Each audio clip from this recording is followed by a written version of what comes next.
r/ask Reddit. People of Reddit, what stupid rule at your work school backfired beautifully? Zero tolerance ended shortly after a bully got thrown through a window because if I'm getting suspended for defending myself I'm gonna make it worth my while. Mad respect to the kid who tossed their bully through a window. That kind of thing happens more than you think. When you bully the fat kid who is always carrying 40 more pounds than you. Don't be surprised when he picks your 40-pound ass up and throws you like a noodly shot put. Back in 2014 our HR made a rule people couldn't go to other buildings. We had 3 buildings within a block of each other. All 3 had shipping areas and the warehouse employees had to go to each building to work. We were told to stay at one building. I mentioned we ship out of all 3, who is going to do the work? The genius said, oh, it'll be taken care of. Next day $500,000 shipment didn't go out. The following day we have a meeting. Why didn't you ship this? 2 days ago we were told to stay in our building and someone would take care of it. The rule was quickly changed. Okay, but why didn't they want people to go to other buildings? They were trying to keep departments segregated. The lady was a control freak. She didn't want anyone talking to anyone else. Required every employee to use electronic time clocks to punch in out for work including lunch. Punching in late or leaving early would cause your pay to be docked and getting a discipline letter. Multiple people wanted to sabotage the clocks, cut the cords, etc. But wiser heads prevailed. Everyone arrived several minutes early and left late, every single day, to avoid getting into trouble. Unfortunately, this created an impeachable evidence of hours worked. The employer had to pay out thousands of dollars in overtime the first month. The clocks disappeared exactly 5 weeks after they were installed with no notification. I worked in a call center and we had a similar clock system, except we were allowed to arrive 5 minutes early then get on the phones at their scheduled time. One girl figured out they would pay for those 5 minutes. She started clocking in earlier and earlier until she was arriving an hour early and sat around for an hour every day. 5 extra hours of overtime every week. For close to a year or more until she quit, with none one in management catching wind. One of the first jobs I had, as a trainee in a big corporation's office, my supervisor noticed I came in a few minutes late once and told me off for it. I did arrive at 9:03 or what, but a few more minutes and my computer was booted up and I started working. Same day, close to 9:30, I saw several co-workers coming out of the kitchen with coffee still in their hands and chatting, getting to their desks and just then booting their computers. Boss didn't say a word, so I took up joining my co-workers for a 30-minute coffee break every single morning for the 2 or 3 months I continued to work there. Every shift, there's a quota we need to fulfill, and then, even if you do fulfill it, you have to keep working until your 8 hours are up. Cue everyone speeding for 4 hours, having a 3-hour lunch coffee break, then slowly moving their ass for an hour. No rule about us taking necessary breaks if we're still capable of reaching the quota. Now we're allowed to stop once we're done. Geez, a 3-hour lunch break is one of the most amazing things I've heard. It gets really ducking boring. For about 3 months in my last job, I would have about 40 minutes work to do per 5-hour shift. There's only so much time you can kill in an office building. I worked at Starbucks for like 5+ years before and during undergrad, and at one point our district manager thought it was a good idea to implement a just say yes policy, where we literally weren't allowed to tell the customer no. Lasted for about 3 months, and in that 3 months our unaccounted product and waste went up over 300% because when the post didn't have a way to punch in a customer request we had to just do it anyways. We also got complaints from stores in surrounding districts because they had angry customers who were requesting things that were against local food service code, and told them that we did it for them at our store. I knew exactly how that policy was going to play out, and I just laughed every time management was freaking out about the problems it was causing. Give me all the money in the cash register and make me a free iced coffee. Yes. When COVID started, our boss demanded that our entire team sit in on group Zoom calls, even if the topics on the agenda didn't have anything to do with their roles. She felt it would build team unity. Productivity dropped. Negative Google reviews came in. Staff became more stressed. When she demanded answers on the next Zoom call, one of my co-workers bluntly said, "Well, I would reply to this woman's voicemail, but I'm stuck on this Zoom call." After a round of needless layoffs at my old company, one of the C-level people had us on a call asking why things weren't getting done. One of my co-workers said, I think the person who would have done that particular job no longer works here. And that's the right way to deal with the bullshit of companies trying to cut jobs. Don't pick up the slack. Don't point out the gaps. Just keep doing the job you always do until catastrophic failure hits the company. We cover for our shitty companies all the time, and that's why they treat us like shit. The bottom floor of my secondary school was a square that had corridor all the way around. After some incident where a kid got knocked over, they implemented a one-way system. Unfortunately, they were very strict on enforcing it. If you accidentally walked past your class, you couldn't just turn around. They seemed very proud of their new rule, until everyone started showing up late for class because they had to do extra laps of the bottom floor. That's ridiculous. My daughter is experiencing this with COVID one-way rules. They're only actually in school once or twice a week between snow and hybrid, so none of them know where the hell they are going. And if they miss, they have to go around again. I am the one who lives closest to work, so if the building alarm goes off overnight, I'm first on the list to get the call from the alarm company. It used to be that if we had good reason to believe the alarm was not an actual break-in, we could tell them not to summon the police and ignore the alarm. Open bracket. I can access the building cameras from home. The most common alarm was the cleaning crew who were always messing up the disarming. Then a sister site ignored an alarm that turned out to be an actual break-in. And the facilities director decided that no matter what, if there was an alarm, we should have the alarm company summon the police, then go to the building, get the police all clear, and reset the alarm. This was a pain in the ass but rare enough, and I lived literally 2 minutes away. Then we contracted for the alarm company to come in and replace all of our panels and sensors. It was a nightmare process that ultimately ended up taking months, and the whole time there were phantom alarms. Sometimes multiple times a night. Each time I had to go out in the middle of the night. I'd prepare the required report, send it to the facilities director, and request to go back to the old process. Each time he said no. We couldn't afford to miss a potential real break-in. After about 3 weeks of this nonsense, I was due for some time off. I was going out of town, and the protocol for that was for me to ignore calls from the alarm company, so they moved to the next person on the list, which happened to be the facilities director. In the 5 days I was off, I must have ignored at least 4 overnight calls that all would have gone to him next. Then suddenly, nothing. When I got back, I was informed that for the duration of the alarm update, we just weren't going to arm the building at all. So much for can't afford to risk a break-in.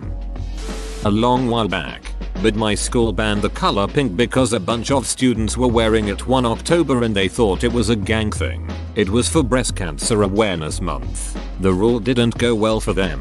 My principal banned pink silicone bracelets. They were being sold in town to raise money for breast cancer. 6 months later she had to have chemo to treat her breast cancer. It's not really funny, but it is kind of ironic. Edit. Yes, she survived. I still see her around town on occasion. Full remission. Back to better health than before. The gang hysteria seems to be a repeat offender in this thread. I've heard of tattoos and things being associated with gangs back in the day, but the only time I can recall a gang wearing color-coded uniforms is in the movie Grease. My spouse's workplace realized they didn't have a policy about sending sexual images or jokes as part of their email acceptable use policy, so they added it, except they made it a firing offense to send or receive sexual content. I think the intent was to stop people from subscribing to such content. They also said that your access would be immediately revoked until a determination was made. So someone got fired for something else and decided to send their whole management chain a graphically sexual image. Then report it using the anonymous tip line. IT got the report, concluded they did indeed receive sexual content, and did as required, suspended all the involved email accounts, including the SVPs. The policy has since been reworded. There's burning bridges and then there's drying up the lake just to fill it with gasoline. Damn. I'd assume that if you get fired, they're not exactly going to give you a glowing recommendation. Edit. I must admit I hadn't thought of the possibility of lawsuits. I'm from a country far less litigious than the USA. I'm not saying you couldn't sue for defamation where I am. It just hadn't crossed my mind. A place I used to work had a rule that executive level staff needed to be contactable when on leave, so they had a section on the leave form for the address of where you'd be staying and a contact number. Some knuckle shuffler in HR decided it applied to all staff and the shenanigans began. People would put down the address and phone number of sex shops, sports grounds, medical clinics. I gave the latitude and longitude of the place I was going camping and the UHF frequency channel my radio would be tuned to. My company used to be a small startup. In my first year I was the project manager and architect for a global system rollout. I put in my vacation days for Burning Man 6 months out in February and my PTO was approved. Then a few months later, June, my boss, who had been head of the IT department, got a new boss, new head of IT. With a month to go until Burning Man, the new head of IT told me that my project rollout was too important for me to be uncontactable at all and that I would need to take a satellite phone to Burning Man or my vacation would be cancelled. We were still 3 months from go live, but he decided that we were at a critical moment that I had to be available for. However, neither my boss or the new head of IT wanted to carry out the daily $18 minute satellite phone calls with me. Probably because they knew it was violating some labor law. So they got one of the guys in the London office to call me in the Black Rock Desert each day. I said I wouldn't take the calls before 1 PM, which was 9 PM for our man in London. Every day he called he had had a few beers and didn't give a shit about project updates. He just wanted to know what parties I'd been to and what art I'd seen. I once had a manager tell us we couldn't hang out with each other outside of work unless we invited everyone. No edit. Her name was not Michael Scott. Late 80s high school rule was no shorts. Classmate came for an exam with basketball shorts on that were below her knees. Teacher made her go home to change. She came back in a micro mini skirt and wrote her exam. My high school principal was known for sending girls home to change if their bra straps were showing. In my sophomore year he tried to send one of my classmates home, but she was like, "Nah, I've got to change of clothes. No need to send me home." So she went to the bathroom, took her bra off, and made a show of putting it in her locker. The principal was pissed, but couldn't do anything about it since she technically was following the dress code. It became a thing. Like, hundreds of high school girls removing their bra at school or just showing up braless as a big duck you to the principal. As a woman, that rule made me feel incredibly self-conscious about being a girl. Like bra straps. Oh no. Good on the students for balking at it. Couldn't buy drinks at lunch with cash money. Had to buy some voucher. They were just cheaply made laminated pieces of paper. This was 2001. I was 13 and bored. Scanned the vouchers and printed them out on paper that kinda matched the color of the vouchers, and laminated 10 myself. They were horrible made and not even the right color on the backside. Also crudely cut out. I made about 100 of them. I've passed them out after I tried paying with them for myself and encountered no problems. Made some new friends and upped production. Took them about 3 weeks to find out, but by then the fakes ones had intermingled with the real ones and had already been resold to students via the student office. About half of the vouchers sold were fakes. Drinks were cash only from then on. They had no choice to accept the fakes one for a little while longer though, as they had sold and charged for some of them. LOL. Did this with the old Seattle bus passes before they switched to the swipeable kind. The year-long passes could cost as much as $300 or, $1.00 at the local Kinkers to print off an entire page of them. I had a friend who just kept all of hers. Eventually they'd reuse the letter and color and she'd just use an old one edit. Kept her Seattle bus passes, letter instead of number. To make moving between classes more efficient, they had designated up and down stairways, but they didn't take into account that the stairs were located at the ends of the very long corridors, which meant it was impossible to get to your next class on time. Because of this, no one bothered trying to get to class on time and just blamed the stairway rule. Should have taken their cues from Wayside School. Everybody goes up on the left and down on the right. Or similarly, have 2 elevators, one that only goes up and one that only goes down.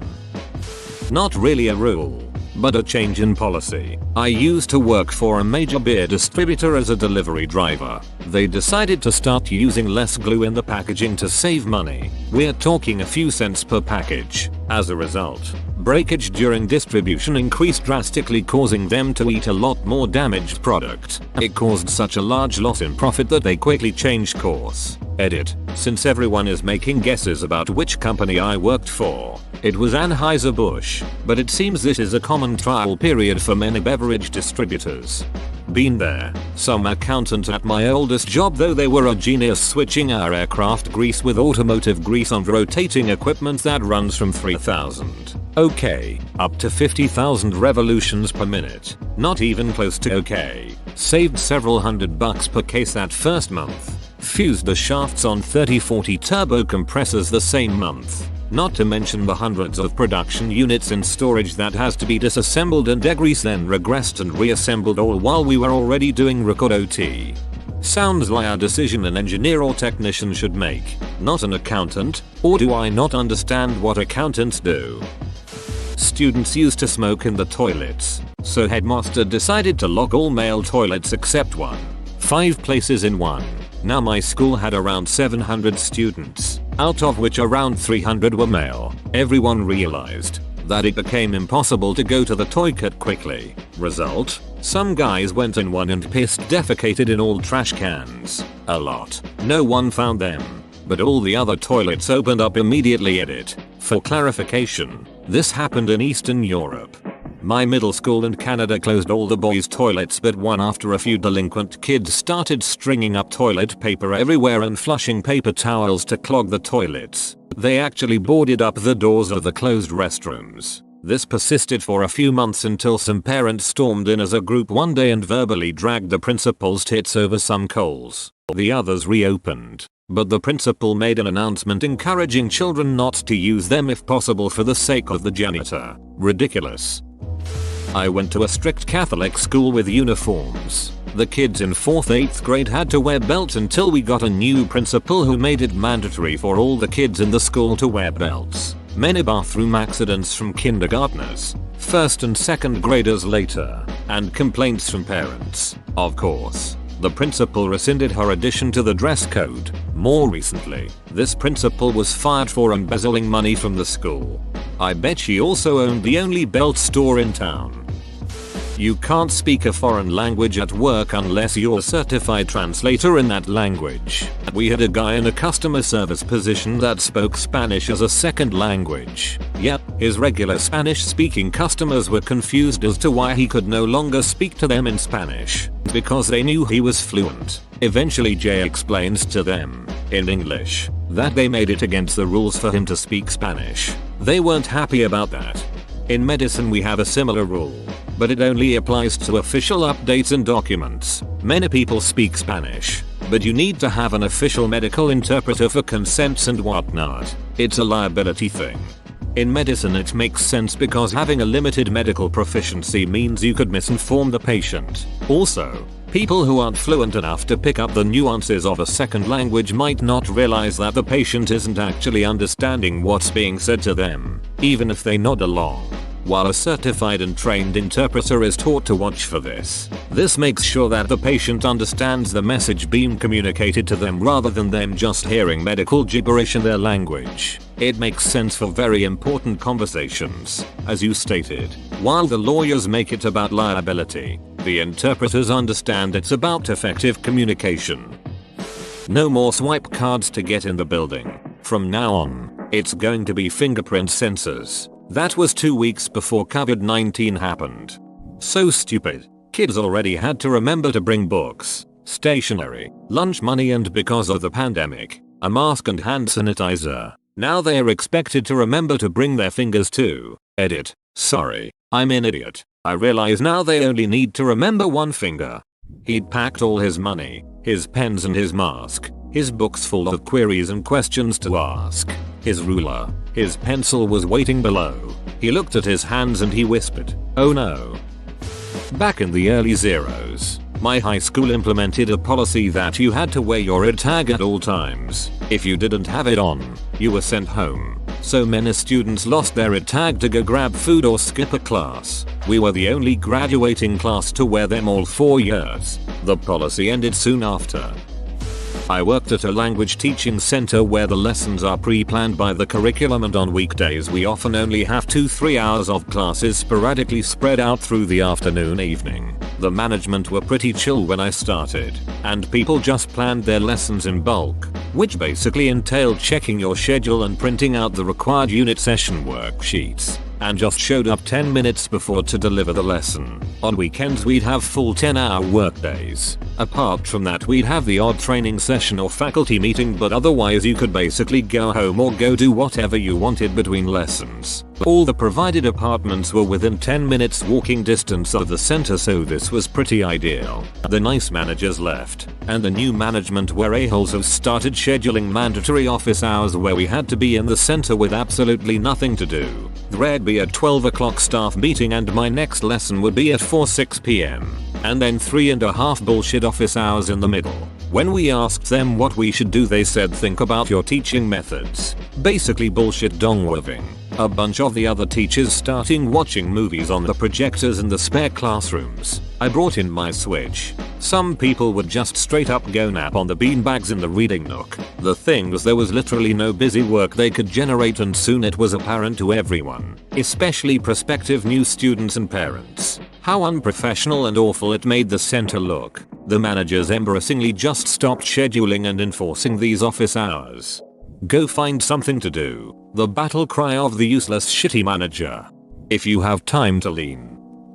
Back in 2011, a company I worked for had the bright idea to block all social networks because, you know, employees should work instead of slacking off on Facebook. I could write volumes of books on the toxic culture in that place. But the owner/president, who lived in a different country and visited about once every few months, was universally feared by everyone, and a few days before his arrival the whole building went into panic mode. So a few weeks after the social network ban, His Royal Highness shows up, and 5 minutes later half of IT department is scrambling to his office. Apparently there was an issue with the Wi-Fi, or at least that's what he figured since he couldn't log on to Facebook. It was fixed in seconds. A few years and 3 promotions later, I make a joke about it with him. Instead of a laugh, I get a confused look. Turns out he still thinks it was some internet problem, since whoever decided to ban social networks didn't have the balls to tell him about it after the incident.